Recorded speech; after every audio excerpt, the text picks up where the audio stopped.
1910, from a seaman's diary. Oh no, I don't miss life in the city. It's finally behind me, that miserable Vanity Fair. On board a ship, it doesn't matter what you say you are, but how well you do your work.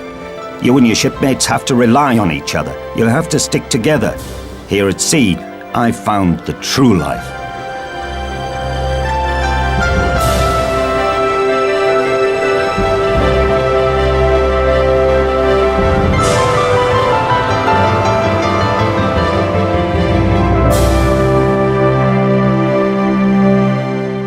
Vor 100 Jahren gab es keine heißen Duschen, es gab keine 100 years ago, they didn't have hot showers, dry clothes to change into, or 3 hot meals a day. And there was no polite, "Could you please give me a hand with this?" Instead it was, "Grab that rope and be quick about it." Never mind if you had diarrhea, or were busy doing something else. It was a very hard life. The romance described by people nowadays, it probably didn't exist. People may well have felt a romantic thrill their first time up in the masts, as they still do today. But it was a very, very hard life that we can only reconstruct to a certain extent. And even this extent is pretty challenging. For some people, quite enough. Aber dieses Ansatzweise ist schon hart genug, das langt schon vielen Leuten. The age of the great sailing ships is long past. Very few of these glorious old ships have survived. One of them is the Norwegian bark Statsraad Lehmkuhl. Her maintenance is very costly. She is financed mainly through tours among the fjords round Bergen and by taking on sailing enthusiasts as trainees for one-week voyages through the North Sea.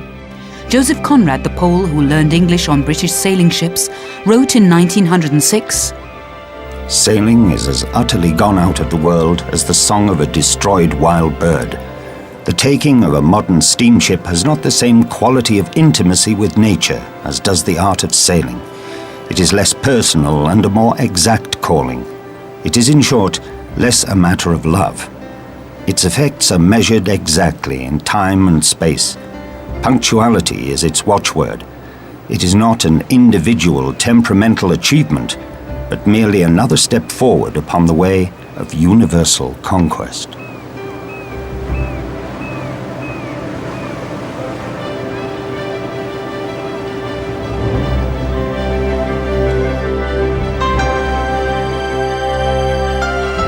Cradled among 7 hills, the Norwegian port city of Bergen lies sheltered from the open sea by islands. It's the home port of the Statsraad Lehmkuhl. The city was founded in 1070. Its favourable geographical position facilitated its development into the centre of the flourishing maritime trade between Norway and the Hanseatic cities to the south. In 1236, the first German merchants arrived from Lübeck. They settled here and were soon in control of almost all of Norway's foreign trade. The city's main export for the Hansa was stockfish, a popular Lenten fare throughout medieval Europe. Bergen's heritage of trade and seafaring is virtually unmatched among Norwegian cities.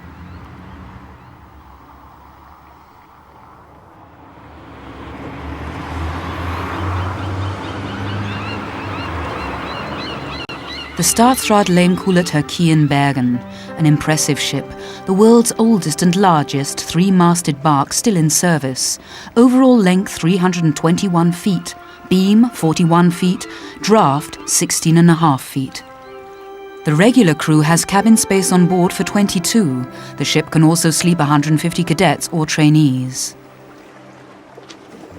The main mast towers 157 feet into the sky from the waterline, as high as a 16-story building. Because of their huge dimensions and their majestic aura, and because the masts and yards formed crosses visible from afar, the great sailing ships used to be known as sea-going cathedrals.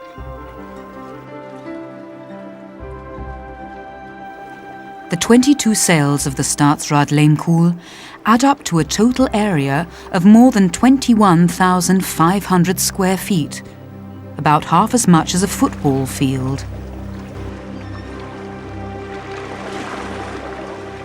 She's originally built in Germany, north of Bremerhaven, a place called Gesteminde, and was built there in 1914 for the German Schulschiffverein by the gentleman who's behind us here on the middle picture, the Grand Duke of Oldenburg. She had a rather short period under the German flag because of the First World War, of course. And already in 1918 she was taken as a war prize by the English. In 1920, the gentleman on the other side here, Minister Lehmkuhl, that's the name of this vessel today, Statsraad means minister, he had seen the vessel in Newcastle, and he had the Bergen School Ship Association make an offer for the ship, and they got the ship, and she started her first voyage already in 1923.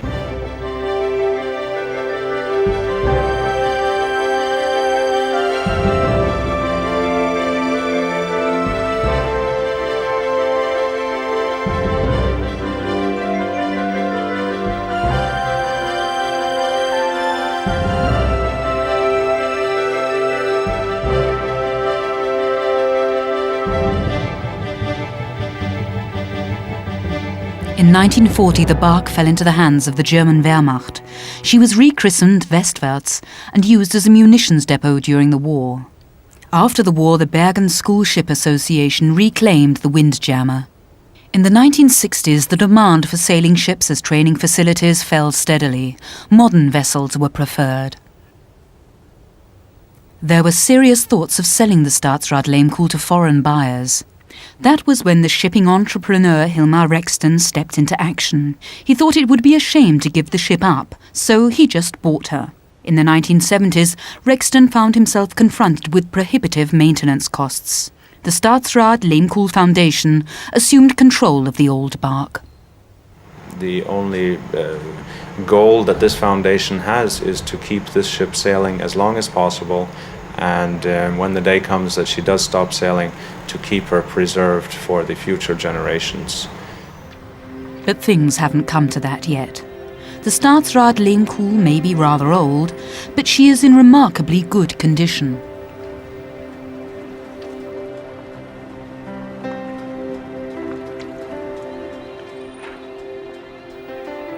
The ship has a special place in the heart of Markus Lamp, a seaman and sailmaker from the North German city of Kiel. Ich hatte eigentlich früher vor, auf der Gorch Fock zu segeln. Das ging allerdings schlecht, weil ich nämlich Kriegsdienstverweigerer bin. I'd always wanted to sail on the Gorch Fock, but that didn't work out too well because, you see, I'm a conscientious objector, so they didn't seem too eager to have me. So I said, OK, I'll look for another berth. The moment I saw this ship, I knew it right away. There it is, that's my ship. I just knew it. It was completely clear. It was a childhood dream. I'd always seen the Gorch Fock on my 10-mark notes, and the Statsraad came to Kiel, and I knew that I would get on board, somehow. Wie auch immer.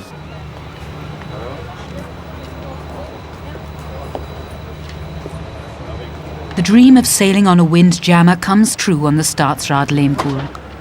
Every year, sailing ship enthusiasts from all over the world sign on as trainees, as paying crew, for a few days of romance and adventure at sea. Well, when the trainees come on board, the first one they meet is me. I have to check them in and also sort out who goes to what watches. And they, more or less, they can choose if they want to have the blue, red or green watch. From 8 to 12. Okay, blue watch. Blue. Ja. Blaue. Blau. I have to give them hammocks and also make sure that everything is in order in the banyo area and the cafeteria area. So I think that is more or less my job. Meine meisten Bekannten und auch meine Kinder. Most of my friends and my children too really tend to think that poor old Mum is a little crazy. I think the only one who understands me at all is my son. who has a feeling for the water and faraway places and things like that. But the others, lots of them just laughed at me. You know, she goes on this old ship, she even has to work, maybe she'll get seasick. It's cold up north, it never stops raining and so on.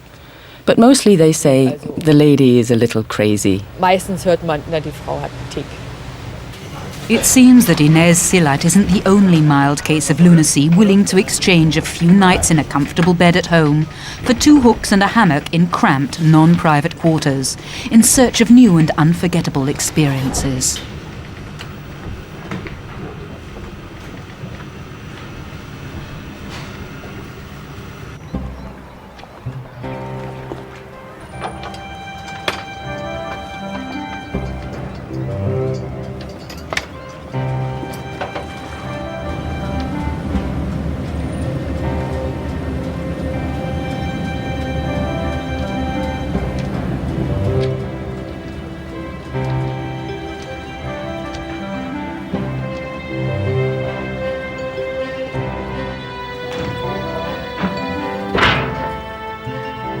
Joseph Conrad, who went to sea over a century ago, wrote on the subject of casting off. A departure is not what a vain people of landsmen may think, not the ship's going away from her port, but distinctly a ceremony of navigation. A ship may have been at sea for days, but as long as the coast remained in sight, a southern-going ship of yesterday had not, in the sailor's sense, begun the enterprise of a passage. The taking of departure, if not the last sight of land, is perhaps the last professional recognition of the land on the part of a sailor. It is the technical as distinguished from the sentimental goodbye. Henceforth he has done with the coast astern of his ship. It is a matter personal to the man.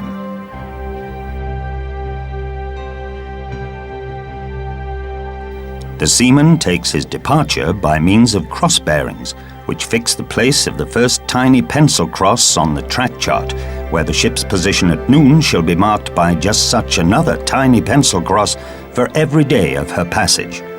You encompass the earth with one particular spot of it in your eye. If you have sighted it on the expected bearing, then that landfall is good.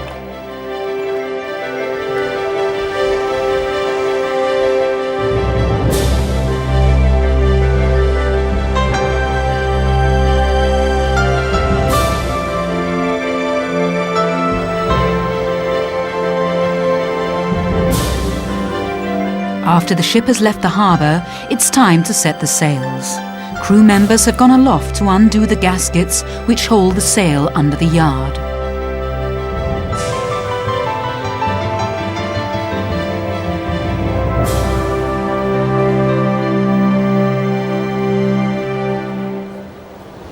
Take that rope. The trainees are assigned various tasks. Communication is mostly in a lively mixture of English, Norwegian and German.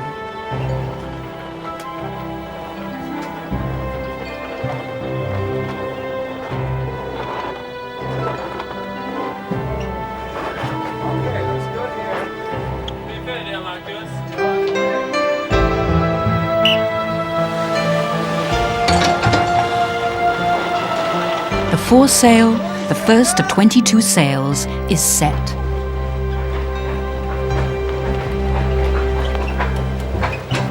Setting the sails is very hard work.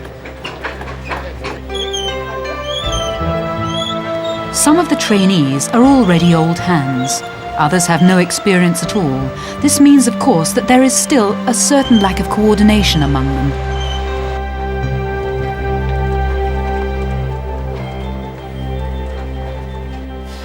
After 2 hours of work, the first signs of exhaustion become apparent. With his expert's eye, Marcus inspects the sails.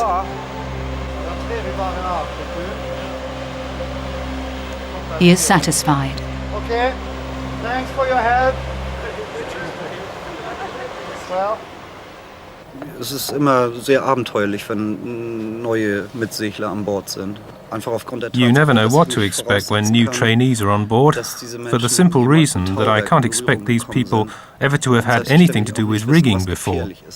And of course, they also don't know what's dangerous on this ship. I just take that into account and tell it to the people and treat them accordingly, which means I take them to the different types of rigging and try to give them elementary explanations, and then I explain the commands. Okay, then we just start. We were pretty successful. After all, we managed to set 10 square sails and 2 staysails, and we didn't make a whole lot of mistakes, and nobody was injured. We hardly ever have injuries, although every now and then a permanent crewman gets hurt because sometimes a rope is slacked too quickly, which means that it's let go too quickly, and sometimes there's a lot of tension on the rope, so if you slip on the belaying pin, it can really hurt. You can lose some skin. Belegnagel, dann tut das sehr weh, kostet Hornhaut.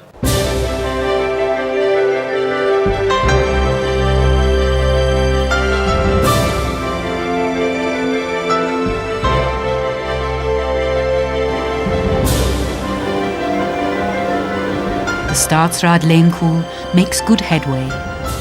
The atmosphere on board becomes increasingly relaxed.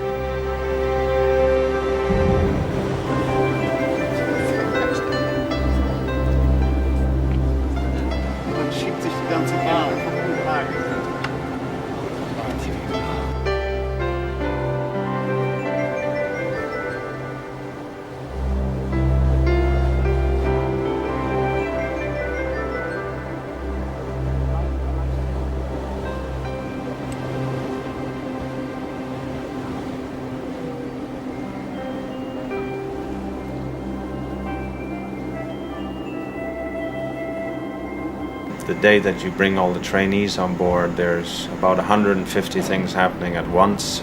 We have our regular work to do, our administration of the vessel, and in addition we have all the trainees coming. They have to be put into place, there are questions, there's a lot that has to be done before we leave the pier. And the first 4 hours after leaving the pier are probably the best parts of any voyage, because you just feel that everything's been disconnected, the phones are gone, the people are gone who are asking you all these questions, and you're making your way out to sea. And obviously after that, once you get out into the open sea and you're lucky enough to have a beautiful breeze and all the sails are up, that's probably the highlight of the whole voyage, of any voyage.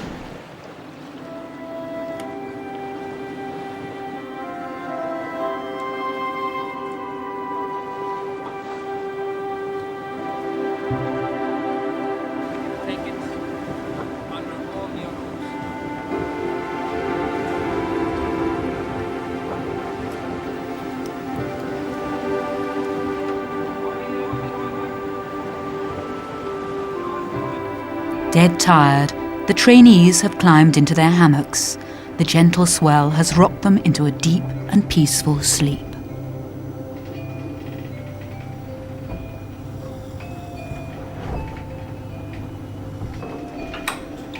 Good morning, Blue Watch. It's 7 o'clock. The Blue Watch, on duty mornings and evenings from 8 till 12, is ordered to rise and shine. This is when some of the trainees ask themselves whether it's really necessary to make every dream come true.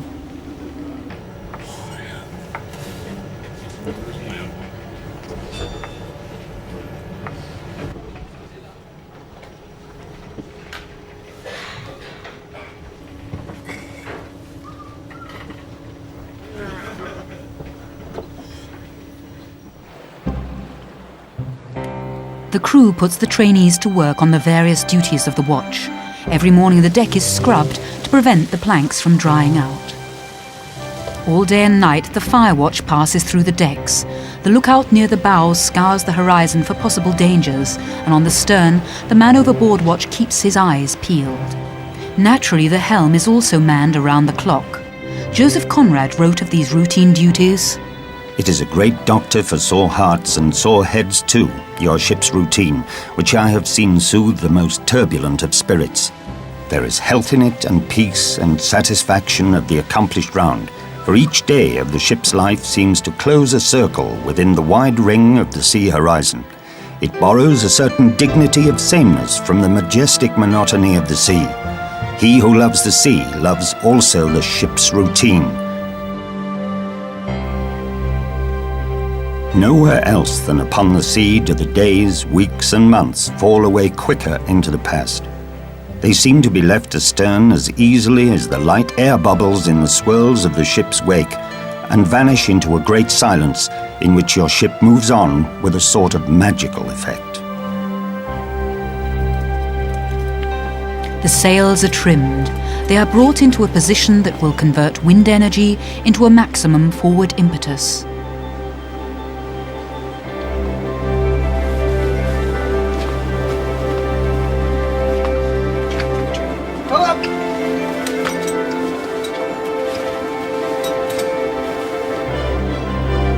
Bosun Sverre directs the work and passes on the orders.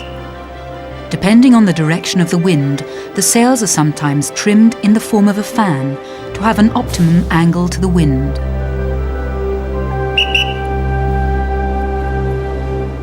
That's good.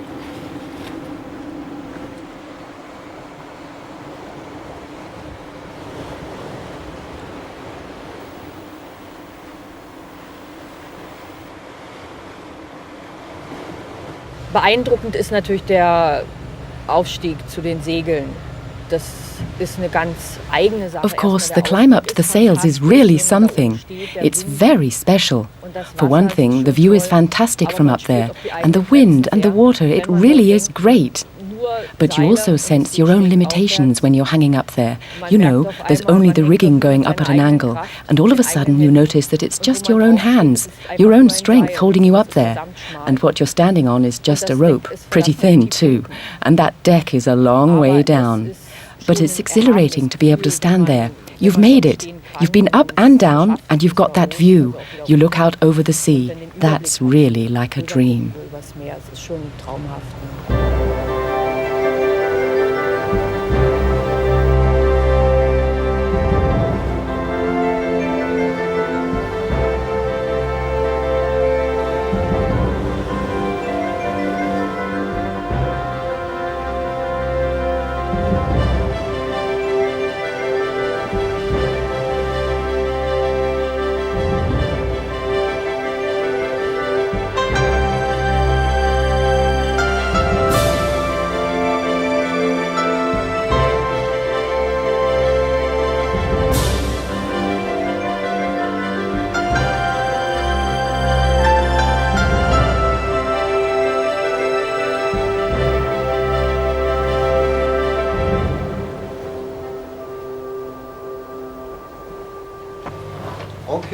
Okay, now we start furling. Marcus uses a handmade model to demonstrate how the sails are packed.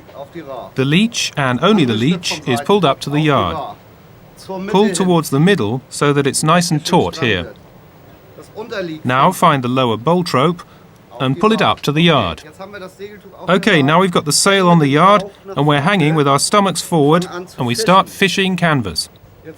Now, maybe I'm a woman, maybe not quite so strong, so I don't just use my hands for packing. I use my whole arm. Keep going again and again until the whole sail is in. The next thing is from one yard end to the other, or only to the middle if we don't have enough people. All ready? 1, 2, roll up. And there it is. A whole giant sail has become a little sausage. Ich möchte das nicht nur genießen, also ich möchte schon wissen. I don't just want to have fun. I also want to know how the sails work. I mean, it's fascinating how it's all set up. You look at this ship with a whole bunch of ropes and cords hanging in all directions, and you don't know what they're for. And then you slowly start to get an overall idea of which rope does what and how it works. And it's really great to get to understand it a little and to know that in the past they knew about everything and could do everything. Und zu wissen, dass sie das früher alle schon gekonnt haben und gewusst haben. Schön fischen. Just keep fishing. Jawohl. That's it. The imparted theory is now put into practice. Okay, now watch. Now you get a kind of a fold. So you take the canvas, this fold, and pull it forward with one arm. You 3 men have already packed much too much. Ich sehe meine Aufgabe auf diesem Schiff, When it comes to working with the trainees, I see my job on this ship as communicating an idea of teamwork and creating a team, and I'm successful quite often. A ship like this is a fascinating way to get people to work together and to be considerate to each other. Aneinander zu wachsen und Rücksicht aufeinander zu nehmen. Und hey! Ja, super! Absolut gut! After 4 days at sea, the lookout reports land in sight. The coast of Scotland lies before us. Several dolphins suddenly appear. They make a game of swimming alongside the Statsraad Lehmkuhl and repeatedly crossing just in front of her bow.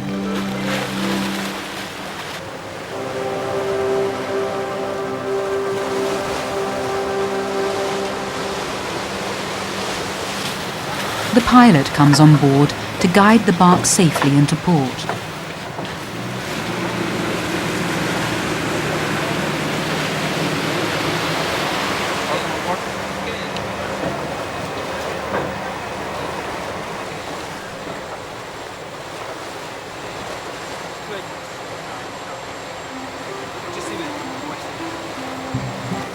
For the locals, the ship's arrival is a welcome diversion from daily routine.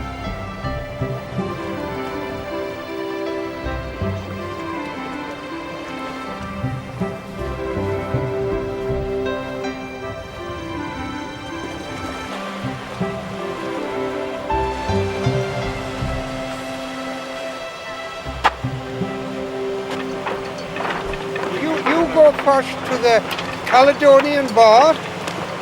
Cali bar, very entertaining, very nice decor, beautiful barmaids, everything. Then go up to the marine bar, very nice, get a nice meal if you wish. Now you'll walk then along the high street and you come to the commercial bar. Now I've chosen the best hostelries in the town for you. So there you are. End of story. Very nice. Very good.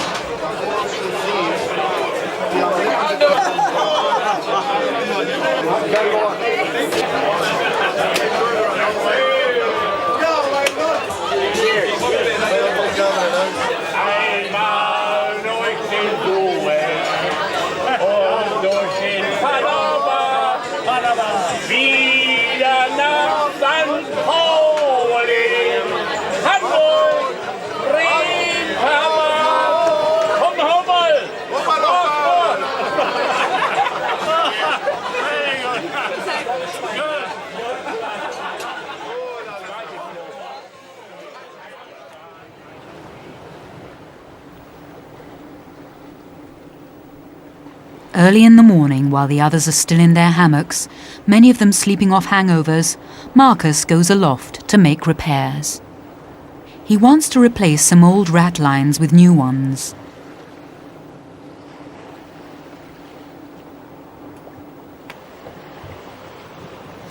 Every one of the old traditions we try to keep alive. We don't want to lose the traditions by finding new names for things, by finding new methods of how to do things. This doesn't mean that we don't experiment. This doesn't mean that we just solely rely on something that's been said 100 years ago.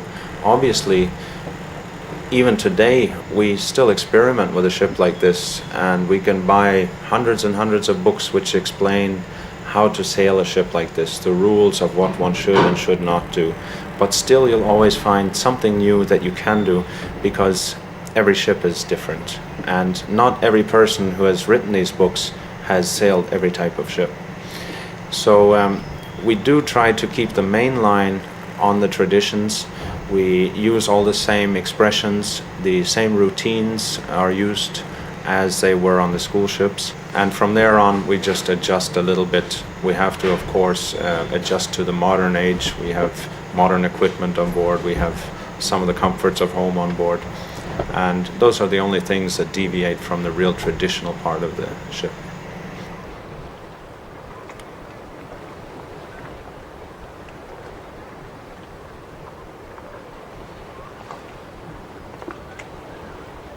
An meinem Job gefällt mir unglaublich gut, dass ich einerseits traditionelles. What I really enjoy about my job is that, on the one hand, I learn and use a traditional craft, the craft of a seaman.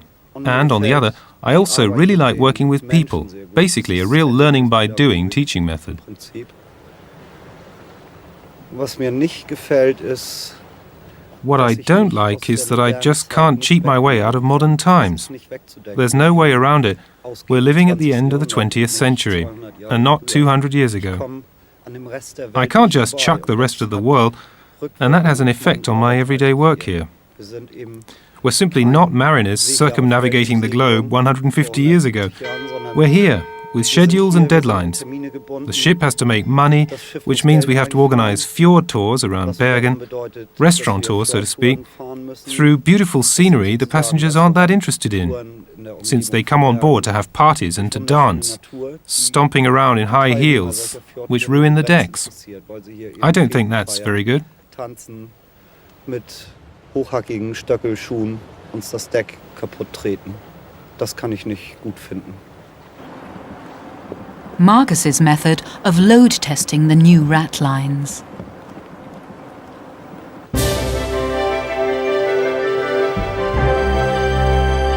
With time, a ship develops her own character, and a strong bond develops between the ship and the sailors. Joseph Conrad wrote about this bond. Your ship wants to be humoured with knowledge. A ship is not a slave. You must make her easy in a seaway. You must never forget that you owe her the fullest share of your thought, of your skill. If you remember that obligation, she will sail for you as long as she is able. She will lay out the heaviest gale that ever made you doubt living long enough to see another sunrise.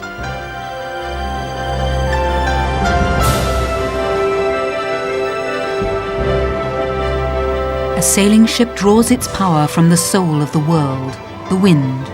But the wind is often not the blessing, but rather the curse of sailing. Joseph Conrad again. It was off Cape Horn. We had seen no sun, moon or stars for something like 7 days. The force of the southwest gale had grown heavy, as the entries in my logbook testified. With the ship bowing to enormous flashing seas, the few sails still set stood out as coal-black shapes upon the gloomy blueness of the air.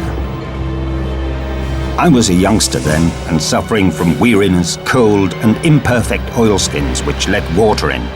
I craved human companionship and took my place by the side of the boatswain, a man whom I did not like, in a comparatively dry spot. Above our heads, the explosive, booming gusts of wind passed continuously. Just from the need of human companionship, I said, or rather shouted, "Blows very hard, boatswain." His answer was, "Aye. And if it blows only a little harder, the masts and the yards will begin to go. And when things begin to go, it's bad."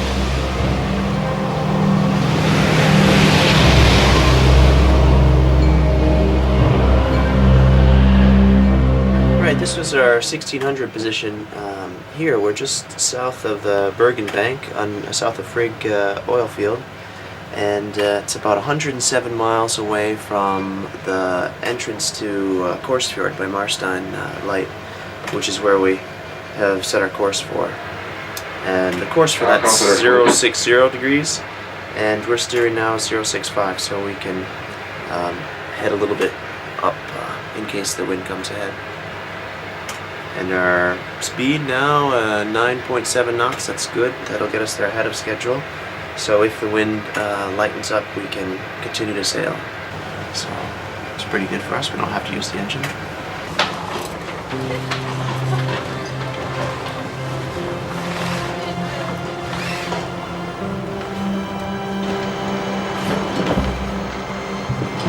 One day from Bergen, the Statsraad has to turn about and sail in almost the opposite direction. She goes through a maneuver called wearing, in which her stern is turned through the wind. The sails are used to help turn the ship, the yards are braced with the wind. So when the wind is about dead amidships, we'll start bracing round. The captain directs the maneuver. Everything depends on his know-how.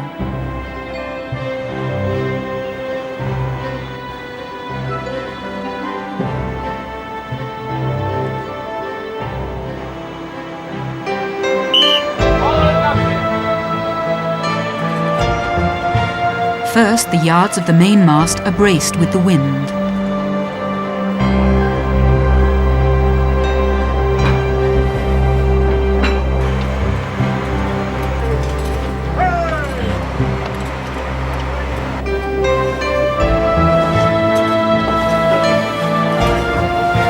An advantage of wearing is that it can be carried out with a small and relatively inexperienced crew. But by this time, the trainees are already working as an efficient team. Everything goes without a hitch.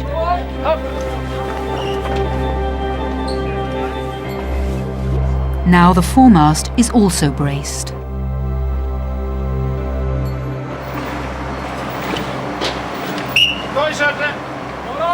Trainees, die hier mitsegeln, sind nach so einem Segelturn. Our trainees are much more relaxed after the voyage than they were before. These people are reminded that there are other things in life besides making money and wasting away in front of the TV.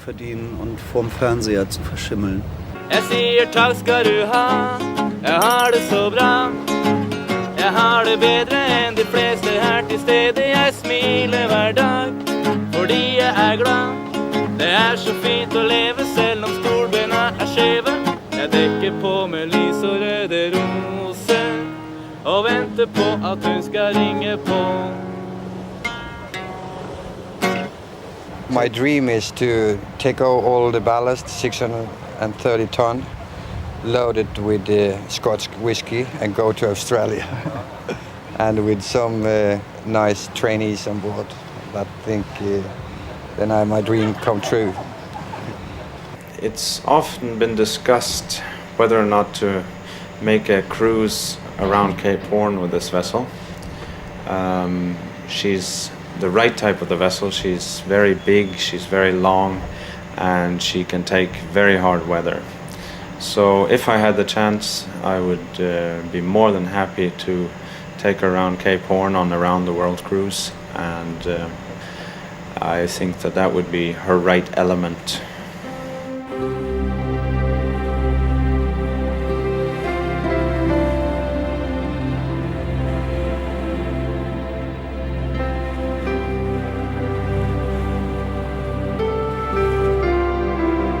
Seemannschaft auf alten Schiffen, das Erleben der See selber ist eine ganz faszinierende Sache. Man spürt einerseits Seafaring on old ships, experiencing the sea itself, is a really fascinating thing. On the one hand, you feel how small and powerless we are, and on the other hand, you have incomparably beautiful experiences.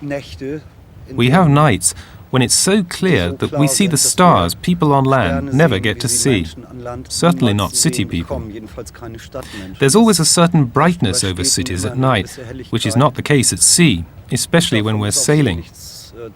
We only have our sailing lights on, and above us, there's nothing. You hear the creaking of the planks and the rigging, and you look up at the stars, and you're transported to another world.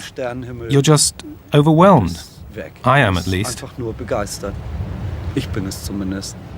We have now come to the end of our voyage, unfortunately. And you have performed very well. You're only 77 trainees out of a possible 150, so you're only half capacity. But the ship has been sailed as though it was full of trainees. So you did a very, very good job. You will each receive a diploma which states that you have been on board during this voyage. It also states what sort of instructions and programs you've been through. And it also gives the distance in nautical miles, the total of 698, 436 under sail. We will start with Fredrik Amundsen. Please say hoi. Hoi. Thank you. Thank you, Johnny. The new cadets are, of course, proud of their achievements. The oldest participant on this voyage, Ingeborg Schwabe from Hamburg, is celebrating a double triumph. Although the 74-year-old has sailed several times on big sailing ships, this was the first time that she mustered the courage to go up into the rigging.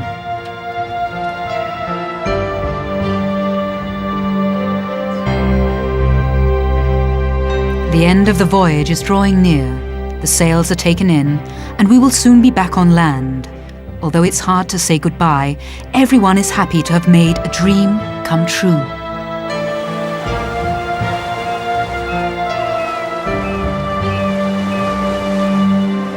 Yeah, that's what I've been wondering all my life. What would I do if I left the ship? I don't really know. I can tell you this much. Whenever I go on vacation, I live very close to the ship in Bergen. And whenever I go on vacation and I see the ship go past my living room window, I think, well, I'm glad it's only for 3 or 4 weeks. So that gives you an idea of how difficult it would be for me to leave this ship at this point. Sometimes I think, well, you've been here quite long, you know, you're not really going to deepen your horizons in the respect of a working knowledge for your career. But on the other hand, I think to myself, well, is that so bad when you can live every day at your workplace as a happy day and enjoy yourself? That must be one of the best things you could ever get. So I basically just take it from year to year and hope that this fantasy continues quite long.